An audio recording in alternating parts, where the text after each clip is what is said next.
prisoner, a desperate young man, a whispered prayer through iron bars. The next day, that young man defeats a champion who's killed 100 men. No training, no explanation, no logic. The arena will witness the impossible. This is the story of the most shocking fight in Roman history. Before we continue, subscribe for more impossible history. We're building a community of 100K minds hungry for truth. Comment where you're from. Now back to the arena. Demetrius has been in prison for weeks, tortured, starved. His feet are broken, his back covered in scars. He should be destroyed. But the soldiers guarding him see something strange. The guards whisper, he should be broken. Instead, he sings, "Yesterday I tortured him. He looked at me and said, 'I forgive you.'" Who does that? News about Demetrius spreads through the city. Christians come at night to prison, standing outside on the street, praying for him. Sometimes hundreds. Emperor Galerius is furious. Why isn't he dead yet? I want him to suffer. A counselor suggests, make him a public spectacle, my lord. Show everyone what happens to traitors. The Gladiator games start in 3 days. Galerius smiles. Perfect. It's the season of gladiatorial games. The arena of Thessalonica fills with 30,000 spectators. They come for blood, for death, for entertainment. Galerius brings his personal champion from Rome, Lyaeus, a living legend. Lyaeus enters the city with a convoy.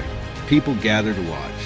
He's a mountain of a man, 6 feet 10 inches, pure muscle, scars covering every inch of his body, evidence of 100 battles. He's killed 100 opponents in arenas across the empire. 0 defeats, ever.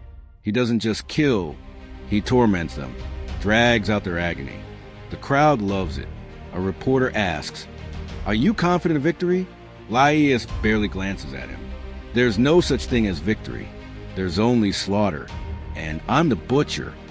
Galerius has a special plan. We'll do something different. Christians believe in miracles? Let's test that. He announces to the crowd, tomorrow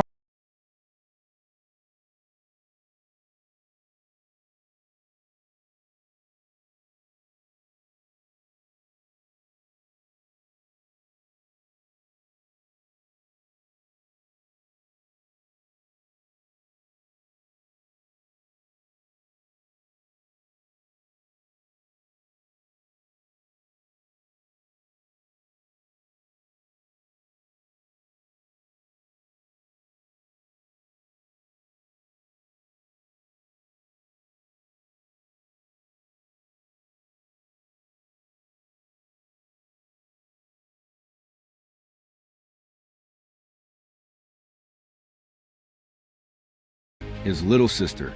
Then he remembers St. Demetrius is here in this same prison. He makes a desperate decision. That night he stands. The guards are half asleep. The cells aren't far apart. He moves through shadows, reaches Demetrius' cell. Through the iron bars, he sees a silhouette. "Holy One," he whispers. Demetrius approaches. He sees the face of a boy, not a man. Eyes full of tears. "St. Demetrius." Nestor's voice trembles. "Tomorrow I die. I'm not a warrior. I have no strength. But if you're willing, can you bless me so I don't die like a coward?" Demetrius looks at him for a long moment. He sees the fear, but he also sees the faith. He reaches his hand through the bars, places it on Nestor's head. In this moment, something happens. When Demetrius' fingers touch Nestor's hair, the young man feels something, like electricity running through his entire body, but not painful, warm, powerful, waves of heat flowing from his head down through every limb. His vision blurs for a second. When it clears, everything looks sharper, brighter, like he's seeing the world for the first time. Demetrius speaks softly, but every word carries weight. "Nestor, listen carefully. Power doesn't come from muscles. It comes from faith.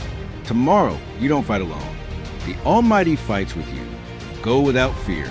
You were victorious before the battle even started."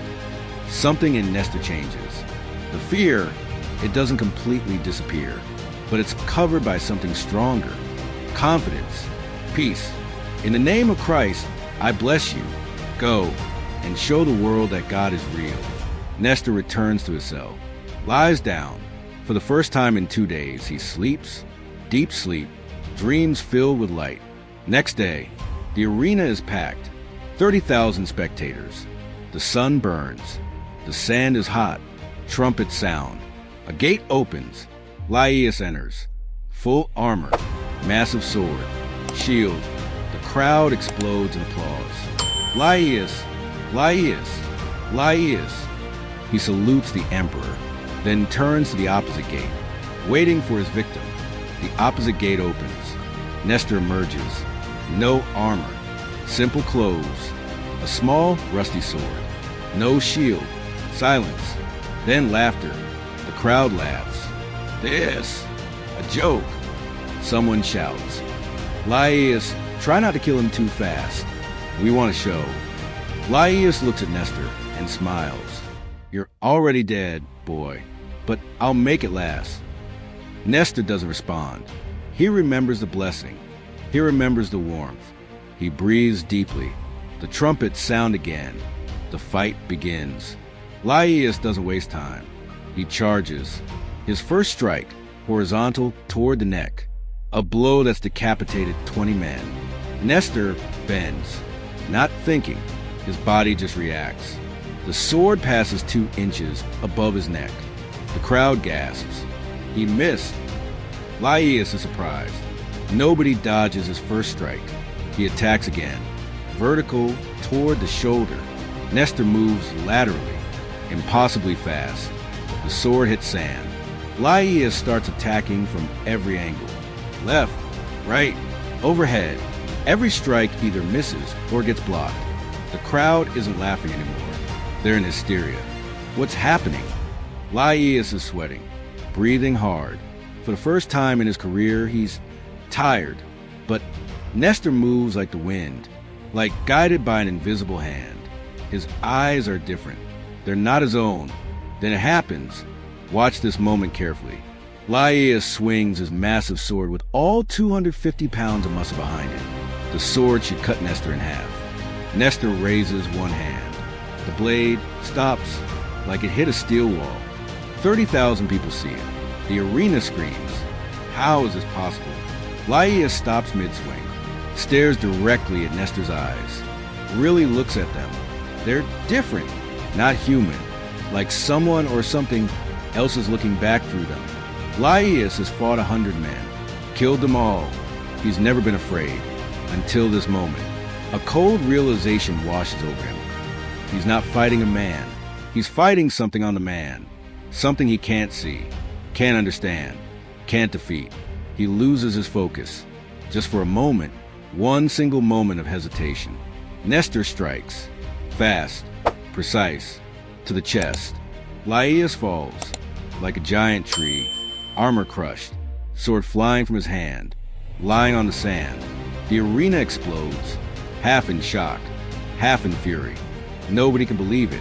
Nestor stands over him, sword raised, but doesn't strike fatally. He looks toward the emperor.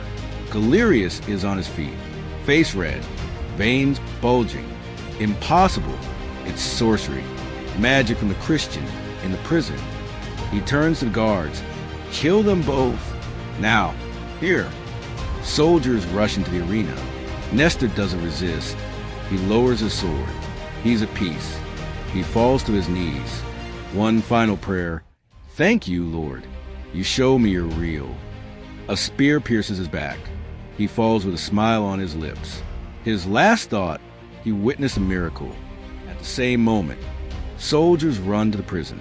They burst into Demetrius' cell with spears. Their commander shouts, "For your sorcery, for provoking the gods of Rome." Demetrius doesn't resist. He looks up at the small window.